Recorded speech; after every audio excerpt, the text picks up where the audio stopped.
À Bida, au centre du Nigeria, les festivités de l'Aïd sont l'occasion pour certains de célébrer une pratique ancestrale dans la région, la parade à cheval. C'est le festival d'Urbar. La fête équestre a lieu dans plusieurs États, en particulier dans le nord du pays où la population est majoritairement musulmane.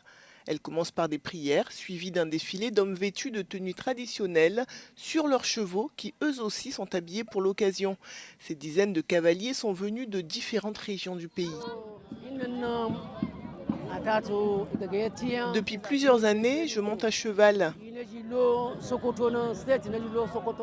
dans de nombreuses villes autour de nombreux émirats, ces royaumes locaux, où l'on pratique le barikin.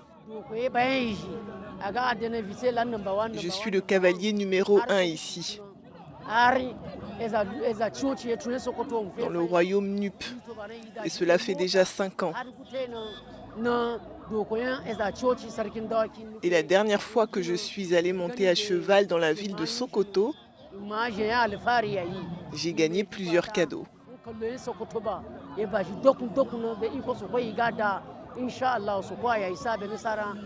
Cette parade est organisée 2 fois par an dans les grandes villes du nord du pays. Une première fois lors de la fin du Ramadan, une seconde au cours de la célébration de l'Aïd al-Adha, la plus importante fête de l'islam, appelée aussi fête du sacrifice. Aujourd'hui, en particulier, nous l'appelons le jour du barikin, ce qui signifie la fin de la période festive de Salah, de l'Aïd al-Adha, qui dure depuis plusieurs décennies.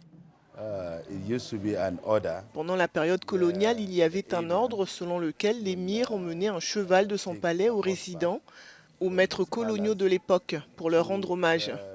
Vous savez, dans le cadre des festivités. Et cela dure depuis l'époque coloniale.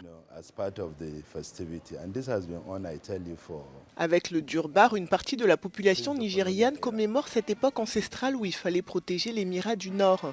Aujourd'hui, ces émirs, chefs traditionnels, n'ont plus aucun pouvoir légal, mais continuent d'inspirer le respect.